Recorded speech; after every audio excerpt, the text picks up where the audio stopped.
It's Studio Chat, an entertainment talk show covering movies, TV, music, and more. I'm Chelsea here with a very special guest who is not only known for his well-loved acting roles in the likes of Big and Newsies, but is also a journalist, show host, and now author, David Moscow. Thank you for joining me today.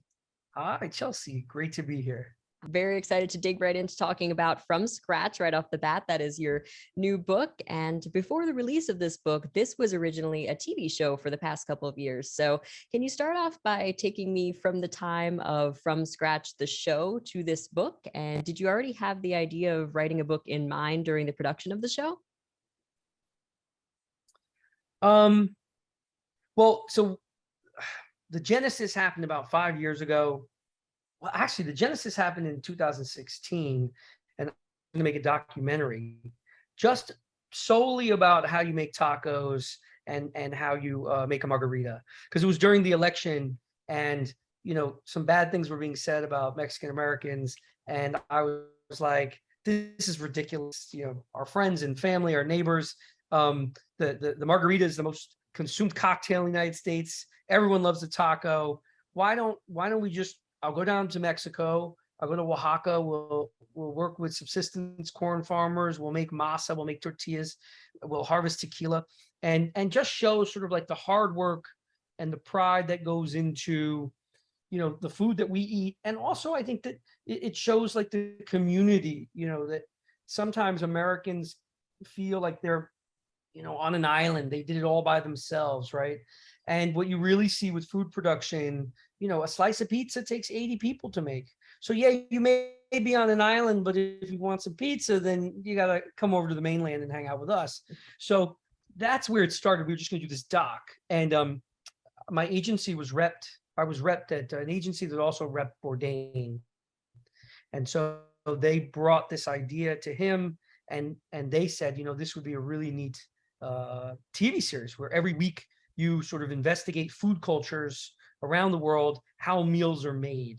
So that's what it ended up turning into, is that I would meet a chef, they would make me a dish wherever I was, and I'd eat it and then sit there and be like, oh, you've got, this is bread flour, you got yeast in here. So we would go through all the ingredients, and there is a little bit about sort of how things are made, but it was more about sort of the food production, the people behind the 6 months before that meal is made. That's who we really wanted to look at. There's a lot of people doing great stuff with chefs on TV.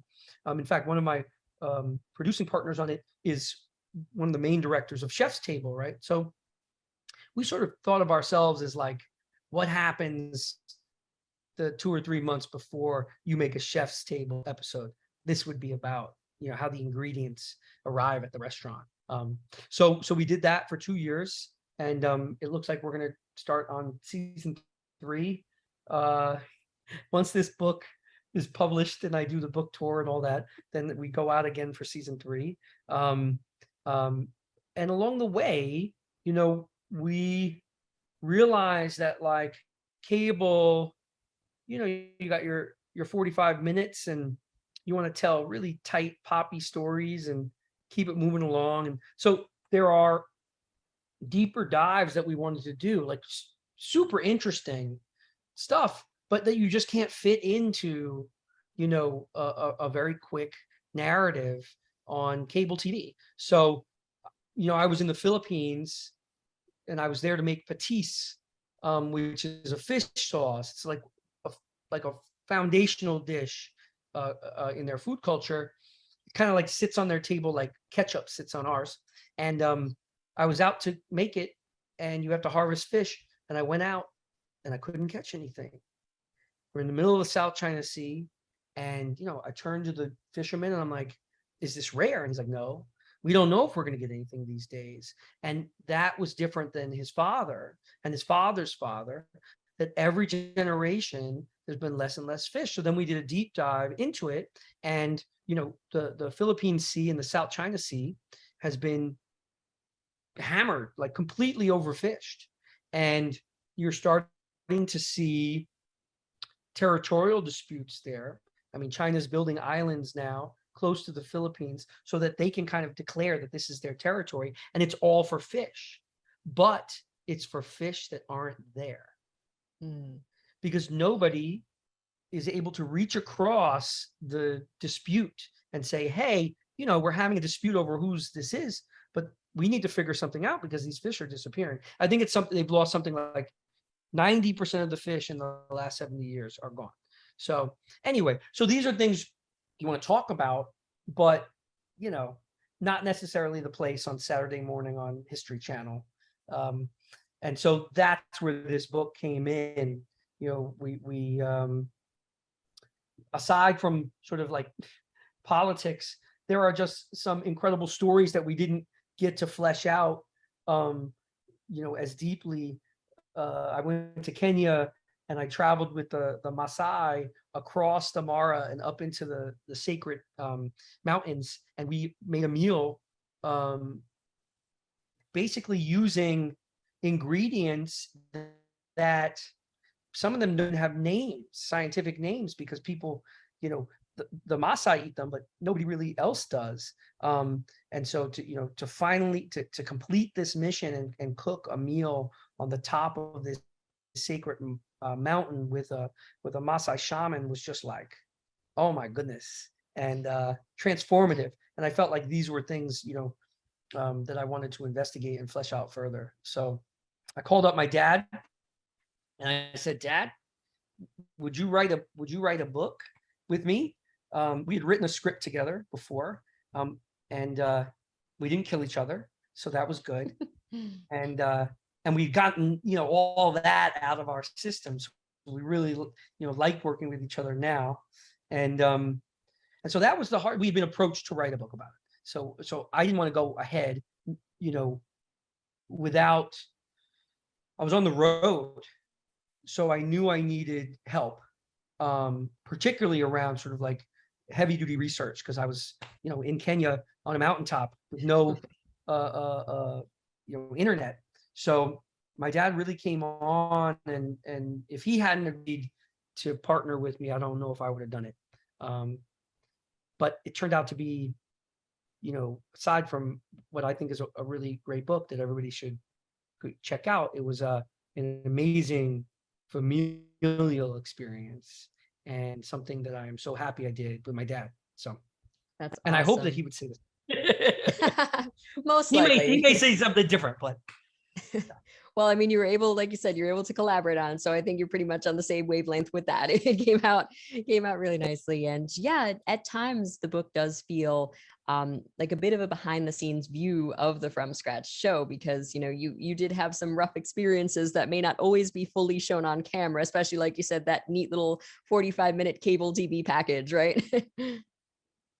yeah, they don't want to see, I mean, Kenya, we're there and we are butchering a goat, and I remember getting notes from A&E History, and they were like, oh my god, David, you cannot show that, you have to trim that, and then I would send them a new trim and they'd be like, take 20 more seconds out of it, and I take 5 more seconds out of it. Like there was no, because it's the traditional way they eat goat, they slaughter goat. And it's a cultural thing, but it's also very intense for cable TV. They're like, this is not family friendly.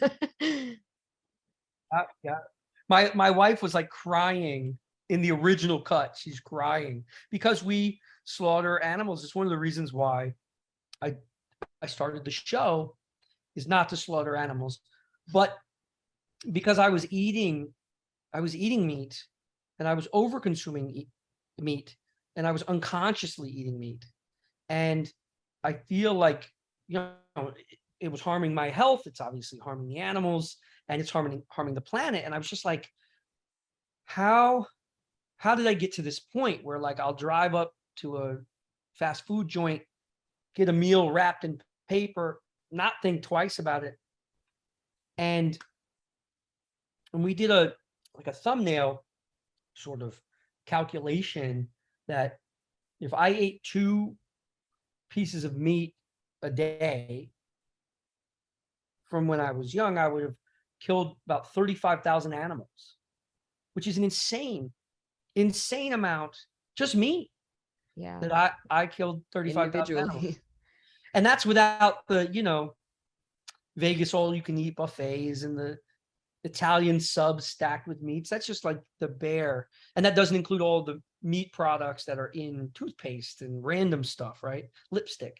So I really wanted to, okay, if I'm going to eat meat, I need to get up close and personal with what I'm doing. It can't be this putting it at a distance, right? And even my parents were shocked. They called me up. I mean, in one of the early episodes, we were making pork tacos, and I kill a pig, and my mother was aghast, and I was like, "You eat meat? Why are you upset?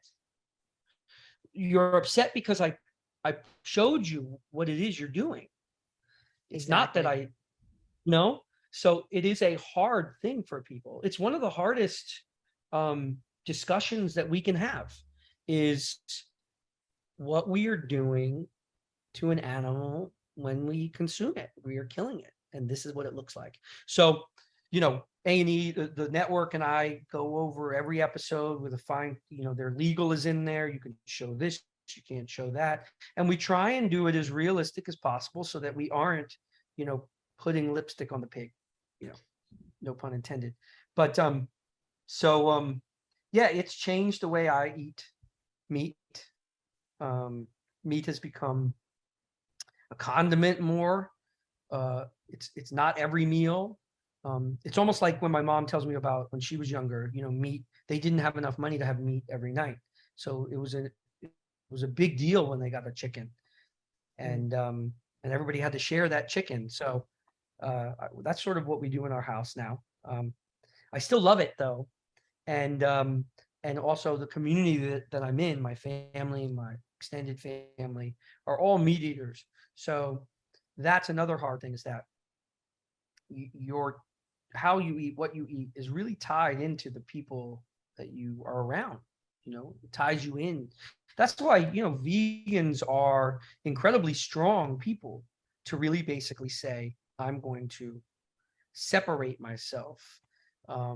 Even though everybody around them looks at them and was like, are you crazy? Right. Definitely. So, It's a lot more common these days, yeah. but it is still, it can still be the type of thing that gets odd looks, or you say, well, why not? But meat is so good. I'm Yeah. Yeah. actually, I'm a vegetarian myself, so I do get a lot of that commentary as well. But, That's it's hard. different lifestyle choices. No, I think it's amazing. And we dabble with it in our house, right?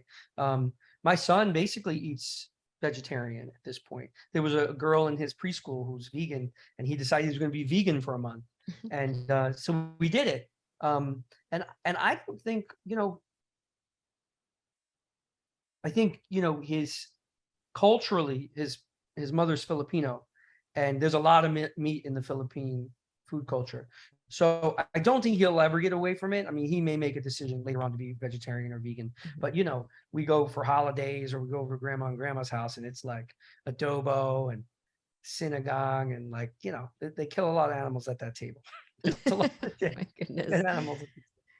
So talk So about choosing the locations for From Scratch. I'm speaking specifically about the book, but a lot of it is tied right into the TV show. What yeah. made you notice these particular regions and countries and see something special that you had to explore further? um it comes at it a lot of different ways. I mean, sometimes it's the meal that you want to make, like the taco or the margarita, right? Like that started there. So I knew I wanted to do Mexico, and then I heard that like Finland was the happiest country in the world, and I also saw another article that Finland is the smartest, best education system in the world, and I was like, I wonder if their food culture has anything to do with this. So that was Good a way thought. I wanted to go into Finland, and it does. It's pretty neat. Uh, the Finnish culture is really interesting, and we have a whole chapter on it. How they have this. It's so different than the U.S. And I think there are some things that we can learn from around the world. There's a lot of things that we can learn from around the world that everybody should sort of cherry pick what people are doing well. But Finland has this everyman rights, which is there are basically there's no such thing as trespassing. If you have a house and somebody wants to use your land to camp, fish, hunt, hike, they can. As long as they're not within view of your house, they can use your backwoods and do whatever they want. And that's something that's in the Constitution. So they don't have this. First of all, everyone uses the outdoors a lot more because you don't, it's right there. And they don't have this territorial battle going on. Nature is for the common use, for the common good. And so a lot of Finnish culture is about going out and hunting for mushrooms, going out and getting wild strawberries, going out and getting blueberry picking. When I was there, my boy was 2 years old, and I was shooting the show, and he was tagging along with me, and we had to go shoot a scene. So I took him and I plopped him in a blueberry patch. They call them bilberries there, and left him there and went and shot. And I came back, and he was just sitting there, like one of his earliest memories, one of these core memories, I imagine, was him just sitting there feeding himself and learning how to do it. And that's something that is rare in this modern world in America. I'm in LA and New York, and that doesn't happen much for me here or for my boy. So, and another thing at the heart of this sort of Finland, they realize that kids who are well fed, who aren't hungry, can pay attention in school more. And so they serve free lunch to everybody, whether the school year is on or not on. So you can go to parks in the summer, and there'll be a big cauldron, and everybody's been giving out little paper bowls, and they stand in and they get a traditional Finnish meal, which ties people to tradition, means that the moms don't have to cook another meal at the house, gets the kids out into the community, and makes sure that they're fed. So that was some interesting stuff that we learned along the way. Really, and then you'll be sitting at a table with somebody. I mean, the cool thing about food and travel is everybody wants to tell you about like something that they know about, that they did. So I'll be like, yeah, what's a cool thing? And someone will be like, Peru, you got to go do Peru in the Andes and harvest potatoes.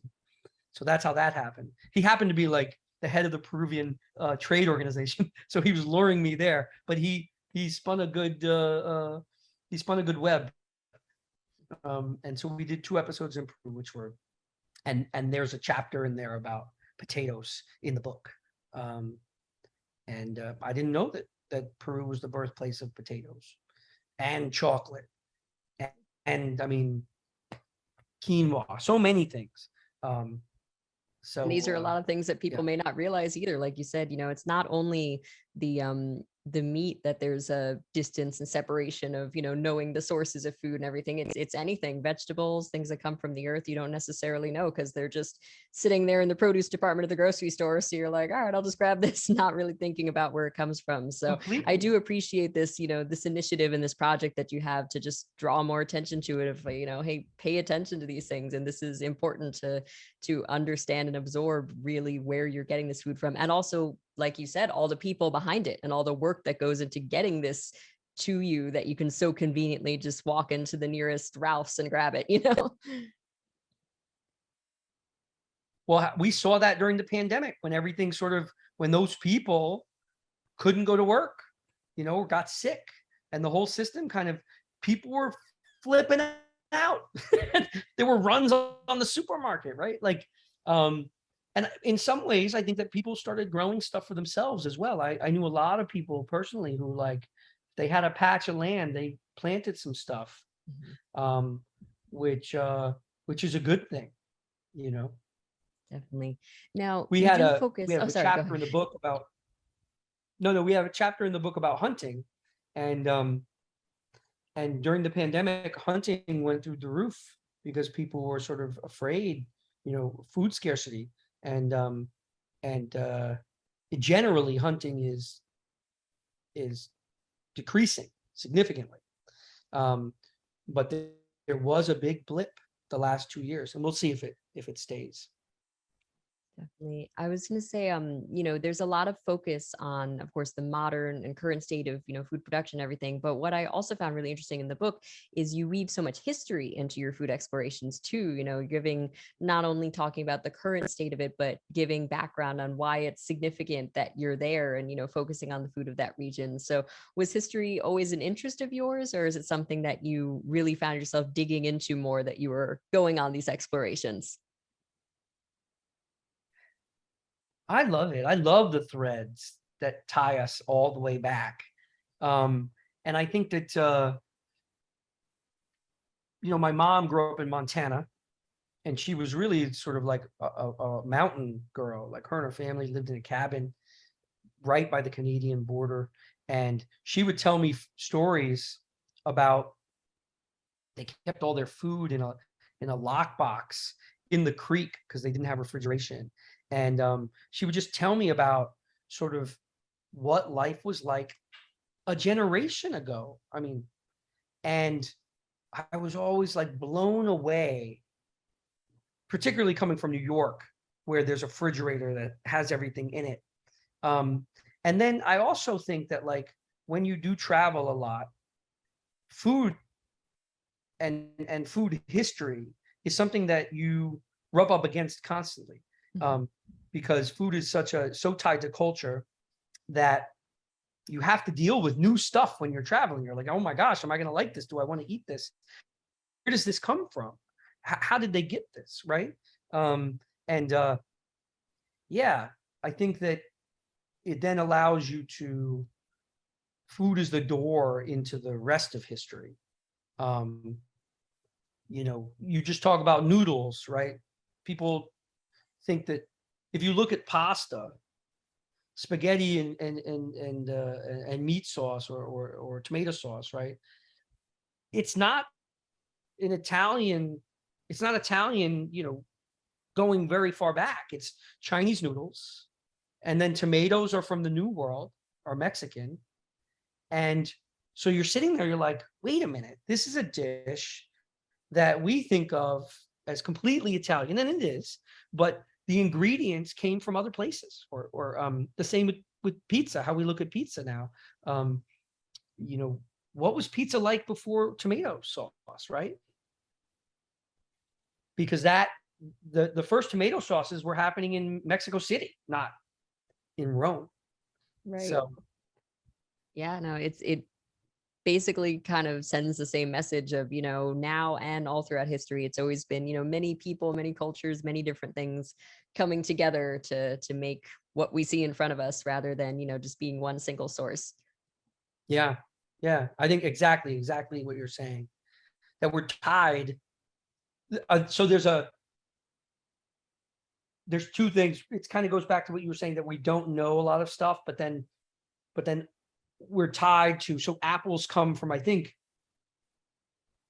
Kazakhstan, and they're like these little, they look like green golf balls, and they taste terrible. Wild apples usually taste terrible.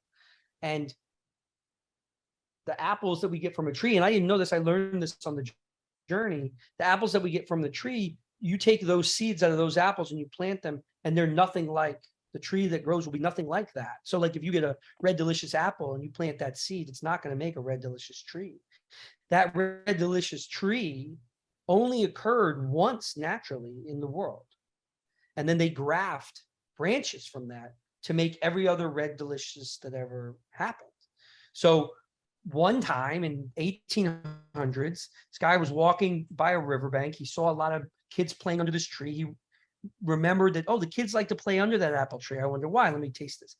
It was a red delicious. It tasted delicious. So he bought the tree. He put a cage around it, and he started selling branches to people to graft. And there's a plaque, I think, where that original red delicious apple tree happened. And the same story, repeats itself with golden delicious or Fiji or whatever. And this is an apple. I had no idea. Never even heard that. Right. So, and then now there's a really neat orchard. If any of your listeners get the chance, in Cornell University has an orchard in upstate New York that has like the 2,000 most important apple species, trees, varieties in the world. So you can walk down and see, you know, the most important apple cider apple from the 1800s, or, you know, new ones that they're trying out. Like this is a popcorn apple that kind of tastes like buttered popcorn. And it's a really, really incredible. I think they open it once a year for people to come and take a tour. But I highly recommend that. Cornell University, it's an incredible orchard up there. Very cool. And that's a, good form of food exploration without necessarily having to climb mountains in Kenya and things like that. You can, find it somewhat locally or at least domestically, which is cool. Between the show and the book, what has felt like the craziest experience to you? I know there's been a number of them, but what's something you were in the middle of and truly just stopped and said, what am I doing here right now? Well, there was dangerous stuff. I mean, I went spearfishing for octopus in Sardinia and nearly died. I nearly drowned. And it was, now in hindsight, it's like a great story. But at the time, it was truly terrifying. I'm sure, yeah. I was going after octopus, and it had been a lot of storms. So the water was rough, and it was also, couldn't see a lot. And so we weren't getting anything. We caught one little baby octopus, and it was very cute. And it came out on my hand. And I was like, I can't kill this thing. And then it squirted a little puff of ink, and I was like, we shouldn't do this. Let's figure out something else. And so my guide, who was a champion free diver, he can hold his breath and dive, thank God. Giuseppe was like, there are these sea anemones called sea tomatoes, and they live in coves at the waterline. And in Sardinia, they would harvest them and toss them in flour and put them in a pasta. And so we switched to that. So he's like, look, it's really rough. I don't want to take you and the camera operator. I'm just going to take you. We'll drone over us as we go into this cove. So we went in the cove. We had these kind of like fork-like things, and we're swimming because it's deep. And I'm trying to get this stuff off the wall. And the water drops out of the cove, and we look at each other, and then the wave set comes in, and it was like I was smashed up against the rocks. I still had my weight belt on from the diving earlier. I go right under my snorkel fills, and I come up, I take a lungful of water. I look at him, and I'm like, he was like, oh no. So he basically went and he grabbed me and held his breath for, I think, on video footage, it's like 2.5 minutes, where he basically just powers me out of there, like bulldozing, pulling, whatever, as I'm being tossed around. And we get to the boat, and my crew was like, that was incredible. That looked incredible. And I'm like shell shocked, right? Seriously, you're like, you have no idea what happened to there, man. So then we're real quiet on the boat right back, me and Giuseppe, because Giuseppe knew I would have been dead. And my goodness. And then I had to go right back in the water later that day to get lobster. And I was like, I do not want to go in this water. Like, wow. I still had I was still traumatized from it until we went to Malta, and I had to go again after octopus, again with a spearfish, like again storms on the horizon. And I was like, but I had in Malta, my diver he had left Malta for years and basically studied Buddhism, became a monk, and lived in monasteries in Asia, and only returned back when he realized that like diving was another form of meditation for him. And so I had this monk, free diving spear fisherman who was basically talking me down from my panic attack. And I didn't catch anything, but I went back in the water, went back after octopus. I didn't catch an octopus. We caught a fish to bring back to chef instead of the octopus. But yeah, that was the most harrowing. That was the most harrowing experience. I fell out of a coconut tree trying to get coconuts. Oh, no. I was getting honey from a beehive in Kenya. They use beehives to protect cornfields because elephants don't like bees, so they line them so it protects the cornfields, but they also get the honey. And we went to it with the with the shaman, and I'm there and I'm looking around, and the shaman are putting on bee suits, and I'm like, "Where's my bee suit?" And it wasn't a bee suit for me. So I'm like, Oh my. but I zip my jacket up like I had a hoodie, and so I'm looking through the hood, and I could hear zzz, and then bop bop bop 3, and I took off running, and I guess that they swarm. There's not a lot of differences between American bees and African bees, but in African bees swarm more, so they'll send more bees after you and they'll chase you further. So they had a car waiting for me, and I like hopped in, and it was all like, I mean, me and my crew, it was hilarious, like Tweedledee and Tweedledum. My camera operator goes down, this guy gets stung, I get stung. Like, Oh my we God. definitely had war stories after that. And my face the next day blew up so big. And I had a interview with a very famous paleoanthropologist, Richard Leakey. And I remember coming to set to the interview, and he was like, Oh, man. we had to angle the camera, so it was like half, like a little of my face, but mostly Richard. Like, anyway, every episode has like crazy stuff, and it all comes out in the book. I mean, we discuss a lot of this sort of daring do, along with the history and the politics and the food, the delicious food that we eat.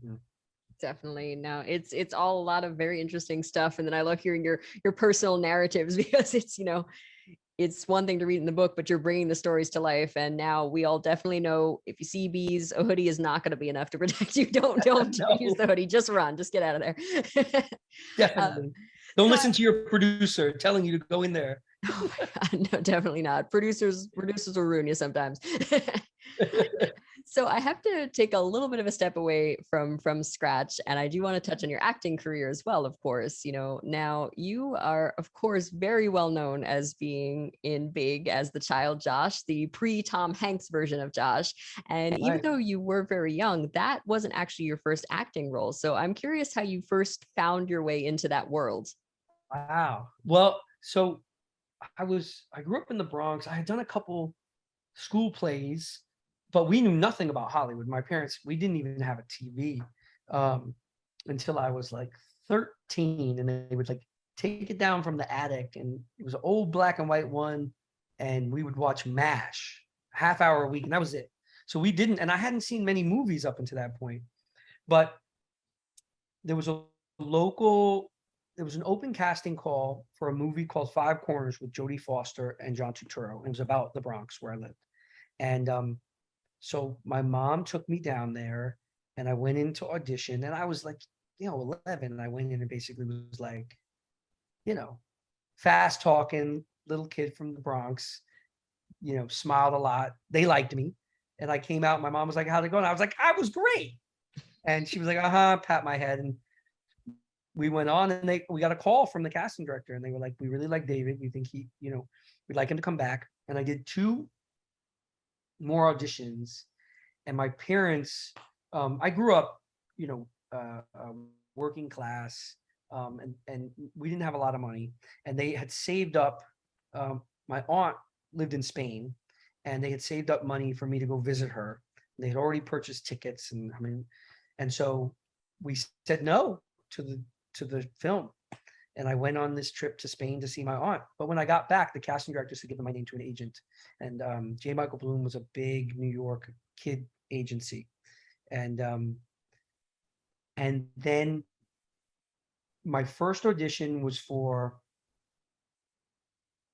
oh my gosh, my first audition was for Kate and Allie, which was a CBS show in the 80s with Jane Curtin and Susan St. James. And I got that. And then my second audition was for Big. But at the time, it was Robert De Niro, not Tom Hanks. So I was auditioning for the best friend.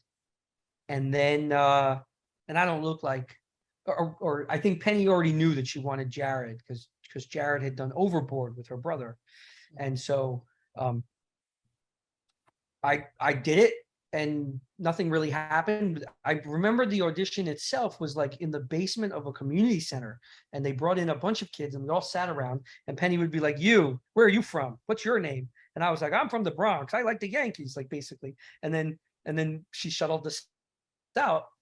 6 months later, I had a run. Like, I think because I was like new, I was unafraid, and of talking to adults and stuff. So I had a run. Like, I booked a lot of stuff right away.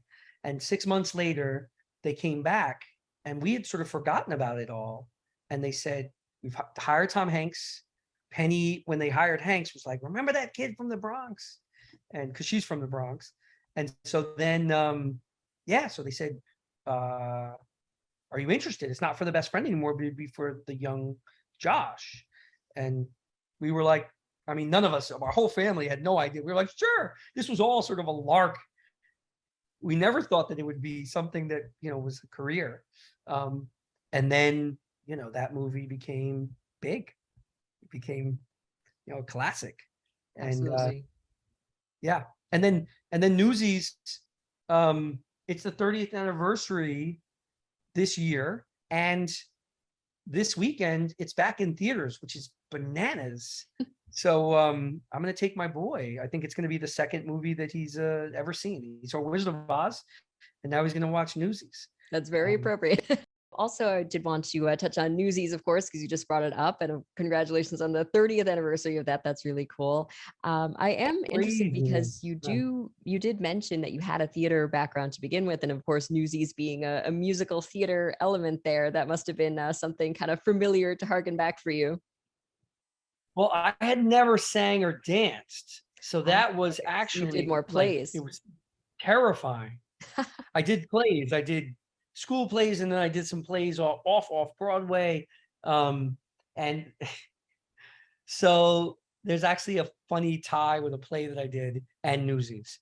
So I don't sing or dance, but I did this. It was a 2 short plays back to back at a little theater company, Green Street Playhouse, that was on Green Street in New York. I don't think it's even there anymore. It was underneath a bar, a little really cool space in the my gosh, early 90s, right?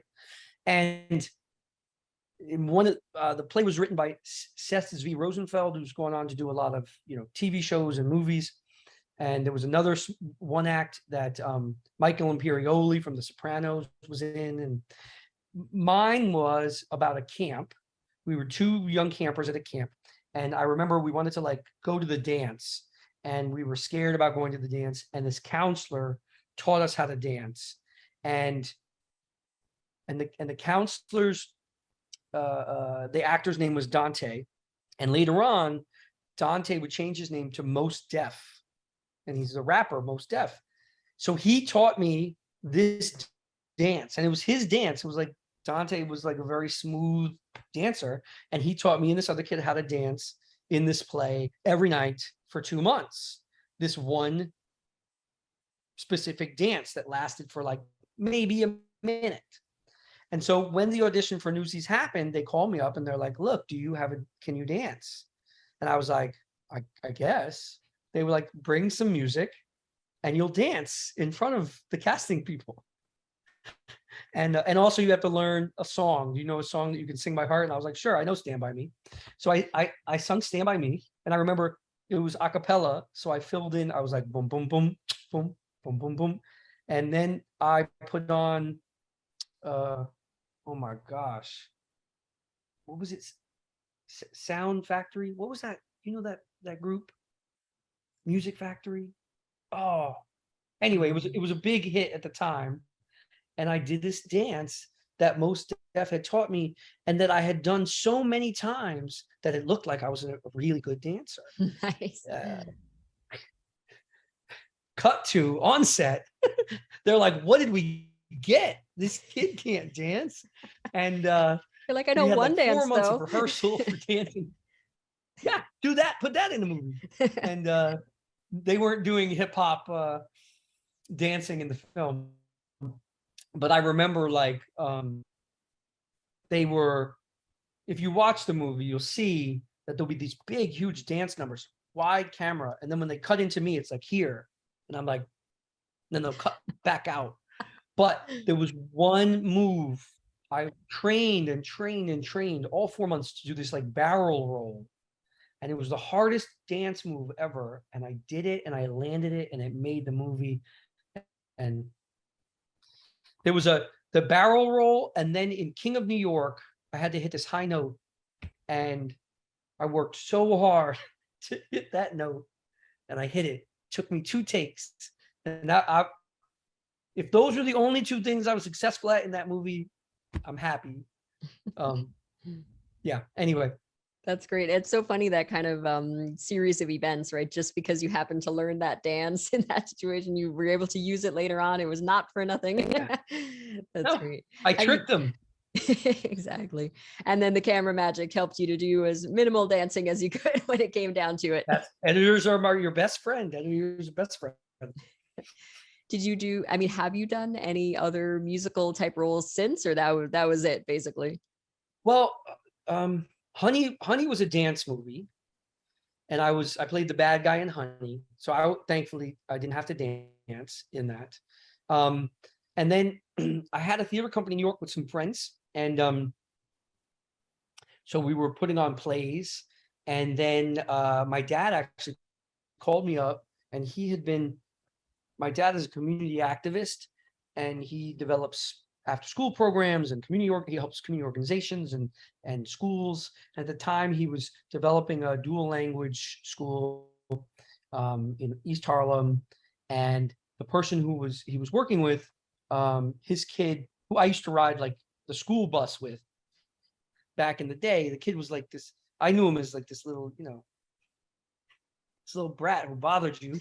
And then my dad called me up and was like, hey, so Luis's kid wrote some music. He's graduating from school. We listened to it. It's for a play. And I was like, this is going to be a disaster. Like, A, there's nothing worse than being trapped listening to bad theater. Like, that's a nightmare. B, it's a family friend. So like, that's even worse. But against my better instincts, my better judgment, I said, okay, yeah, I'll go down there. So I went down, and this kid brought all of his friends from college, and they started singing. And 10 minutes in, I was like, lock the doors. This is unbelievable. Nice. So I ended up finding the main investor. I attached talent. I got the casting director. I workshopped it for about a year, 9 months. And the playwright's name was Lin-Manuel Miranda, and it was In the Heights, which ended up going on to win the Tony. I had a feeling that that's where this was leading. I could tell. Yeah. That's awesome. It was, I mean, amazing. And what a genius, what a talented kid. Not a kid anymore, but so that was when I really stopped acting and got into producing. So that was a big shift. At that point, like, my agents were calling me up and they were like, what are you doing? You're missing auditions. And I'm like, I'm producing a play at the moment that I think is going to do something. And I've already been in for Law and Order like 10 times this year. They know me. Why are they having me come back in? Just give me the part. And so it was much more fun at that time to sort of make the phone calls as opposed to wait for the phone calls, which I had been doing since I was a kid. Right. And then with the success of that, even the investors that didn't put money in, they were like, we should have put money in. What do you want to do next? And so that kind of started a production company, which culminated in the TV show. I produced, I don't know, about 20 something films between there and the TV show. But this was something that that doc was something that my investors really, really wanted to make. And initially I wasn't going to be the host. We were going to have a chef do it. And we couldn't get it off the ground. And then, because of Big and Newsies, it made it a little easier if I was the and it was different because with a chef, you're really dealing with an expert, and that's a lot of what these shows are on TV now. You're following an expert. With me, you're following an everyman. You're following somebody who doesn't know what they're doing and sometimes looks foolish, but learns along the way, which allows for other people to be the experts, which shows sort of like the expertise that's really needed to make meals. Absolutely. And I think that, you know, And I'm the one people that gets to get enjoy stung that. by bees, you know? That's that's not the fun part though. But I do think that, you know, that people do enjoy that element of it. It makes it more accessible because, you know, rather than an expert, like you said, just kind of dictating to you, oh, this is what it's all about, you're getting, you know, you're viewing it through the first person perspective of someone else, just like you, kind of thing, who does not know about these things or knows a little bit about these things and wants to learn more. And, you know, really you get to kind of take the exploration with them. So that's really the role that you played in that sense. So I think that worked out nicely to have you, rather than just the expert being like, all right, this is how it is, dictating at the Right. audience, you know? And that person can't fail. I mean, they could fail, but it doesn't make good TV if the expert fails, right? Like Exactly. with me, a ticking clock, or, you know, the chef wants a fish and I can't get it, so I bring him back a butternut squash, right? Like that's interesting, which I don't think we would have been able to do with the chef. Right. And it creates a plot and a storyline in a sense, you know, just like a film, because, you know, you're putting parameters on it. You have to get this by this time, bring it back to this person. That's, you know, the fundamentals of a plot right there, versus, all right, we're just going to cook this nice meal today and we'll be good, you know, like, Yeah, yeah, exactly, I kind of like agree. an adventures that you've created, which is really cool. I did want to ask a little more about your producing experience, though, because yeah, aside from recently hosting TV show from scratch, you have shifted a lot more behind the camera as an executive producer. So, kind of just talk more about your production company and just, you know, maybe more of your role in it, and at being a producer versus being an actor. That just whole that shift of experience. Wow, yeah. To taking the leap from, you know, leaving acting into the producing side, I really wanted to tell stories that kind of changed who the world viewed as heroes. Because I feel like, you know, we've had a lot of the same sort of, the Dirty Harry, or, you know, there is a, and I think now the world is doing it as well, right? Like, you're starting to see a lot different types of people on TV and in film. And I think it's an amazing thing. And I felt like, um, as an actor, you have to really want it. You have to want it 100%, because it's super hard and you're putting yourself out there. And after 25 years, I was sort of bored with what was going on. I mean, like I said, you know, going out for Law and Order for the umpteenth time, it was just sort of like, oh, okay, I've reached a mountaintop here. I've been the star of movies, I've done television and done plays, and I've kind of done what I wanted to do here. So I have no other skills except I can do this one dance. And what do I do? What do I do with my life, right? And what I did know how to do, I knew a lot. Was connected in the industry, and I knew that I wanted to support creatives. Like, I knew that was something I still wanted, creativity in my life, even if I wasn't in front of the camera doing it. And so I started. People brought me scripts, and they were like, "Hey, do you want to be in them?" And I'd be like, "You know, I don't really want to be in them unless I'm needed, you know, to raise money. But I think I could. I think I could raise money for this, and I think I could, you know, help you attach talent, and I think I could navigate the independent film world, because I had done a lot of indie film, and so that's sort of what happened. And I would look at these people that had the fire, right? That creative fire, whether it was the actor or the writer or director, and I could see the passion, and I'd be like, "Oh, that's cool. Let's do this. That's somebody I want to get behind." So, yeah, that's where the producing started. Um, I think at this point it's now 27 movies that we've produced. I've won Tribeca. We had a film in competition at Cannes. Won South by Southwest. Really finding, like, you know, offbeat auteurs who have interesting, unique stories to tell. It's not usually, there's no action movies in there, and not really any horror or anything like that. It's stories that I like. I grew up in independent movie, New York City, and that's kind of like what I like. Um, and so it's allowed me to be a facilitator. Um, and then this has kind of come full circle in a way where I can use my talent in front of the camera, tell interesting stories, and use my sort of connections to put it on TV. And so far, so good. I mean, I'm hoping I get a few more seasons in, and I have an idea for a spinoff that we're talking about, and yeah, that would be pretty cool too. So that one's from scratch home. So how do you build a house? Um, if I need flooring, I go harvest bamboo. If I'm going to make a faucet, I mine iron, smelt steel, make the mold, make the faucet. And so we've actually we have an offer on a house in Ojai, and I think that's what we're going to do. It's kind of in shambles, and I'm going to have to fix it. And hopefully there will be a contractor, because I know that if I fail in building a house, it's a little bit more dangerous than failing catching a fish. It definitely, I was gonna say that definitely it seems like a higher stakes kind of show in some ways, but no, that's very exciting, and I'm glad that you already have further projects and things and expanding off of From Scratch, because you have something really great with From Scratch already, and it'll be cool to see more of it coming out. Oh, thank you. Yeah.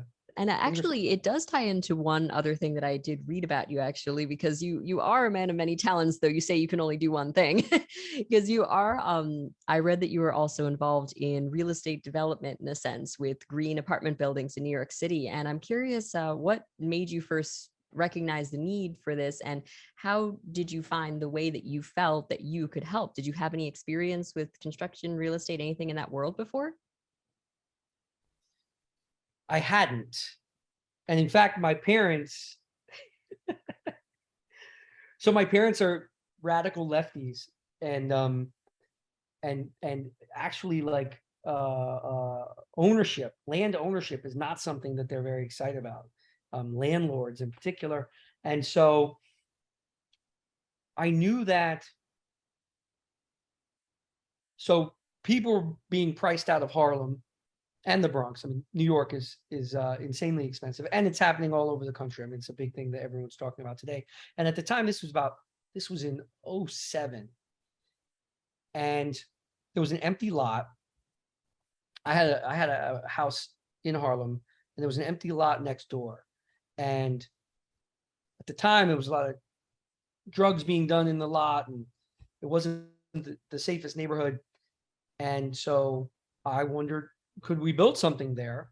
And I reached out to my parents, and my parents were like, this is the world of big real estate. They're going to crush you. It wasn't the best pep talk, but, and I don't think that they also wanted me to be a landlord. I don't think they wanted me to sort of have tenants, because they don't believe in it. They think that everybody should have a house and not have to be a wage slave.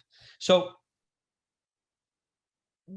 what I decided to do, it turned out that the city owned it, and that we could build it, and it could be low income housing. So once I realized that was what I wanted to do, I wanted to build sort of apartments that people could afford. I went back to my parents and said, hey, this is what I would like to do. Would this interest you? And they said, yes, that would interest us. So they actually became partners, investors, and we got a bunch of friends. And one of the tenants who wanted to move in also became an investor. And so then it was, okay, well, can we make this green? And how would we do that? So in order for it to be green, we ended up doing half of the units were low income and half the units were market rate. The market rate apartments sort of subsidize the low income apartments, and it was the first independently made green building in New York. And it's something that the group of investors we're now looking to do other stuff in LA and Salt Lake City, and kind of in the same mode, mixed income, where and everybody involved in the building, the wealthy people who have the market rates, they understand what they're doing. They know that they have the same size apartments and pay a lot more rent and they are helping families that couldn't necessarily afford to live there. So it turned out really well. Very cool. My parents Yeah. are happy with it. That's good. They got, Yeah, yeah. check mark of approval from the parents, so that's good. No, that's really cool. And that's awesome of you to, go into a venture like that. And congratulations on the fact that it's been successful and you're looking to push it further. And I feel like that just ties perfectly right in with the project you're talking about now with From Scratch Home, tying in what you're doing on that personal level, kind of that side investment project into now another television production where you now have the opportunity to discuss these types of things that you're talking about and, the different levels of income and, building greenhousing, things like that, Right. are A lot of the also stuff we'll current be issues. talking Yeah. about, a lot of the stuff we'll be talking about in the show is the history of building, but then also the future of building and the footprint. I think construction is the second worst CO2 emitter in the world behind cars.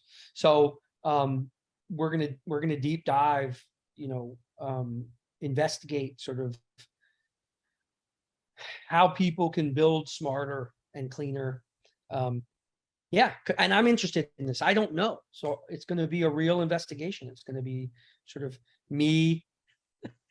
I, I always say I'm an actor pretending to be a host. Oh, what is it? Oh my gosh! Of course. Well, I'm pretending to be a journalist, acting as a host, and but the journalist side of it is the most interesting part, right? Definitely. No, that's what I say. Asking You of got these questions. It's what you do. explorations. Yes, exactly. Yeah. And I mean, that's what I think before when we were talking just before the interview, that's kind of what I was saying. I've learned so much just reading your book from scratch. And then even during our conversation, I've learned so much more. These are topics that, it is interesting, but you don't necessarily think about it every day. You don't consider it. And then when you hear about it, you're like, wow, I can't believe I didn't know that. That's so, that's important. That's essential to, my day-to-day life. Who knew, So it's definitely some Yeah. great explorations you're doing there. Very cool. Well, thank you. Absolutely. Well, I have probably taken up enough of your time today, but thank you This was so so lovely. much. Thank you. Thank you. This was Thank you for great. taking the time today. It's been a lot of fun. So From Scratch is coming out very soon in book form, and then we'll all be October on the lookout. 25th. October 25th. There it is. And we will be on the lookout for further potential TV productions coming from you as well. Yep. Awesome. Thank you so much. Bye. Thank you, Chelsea.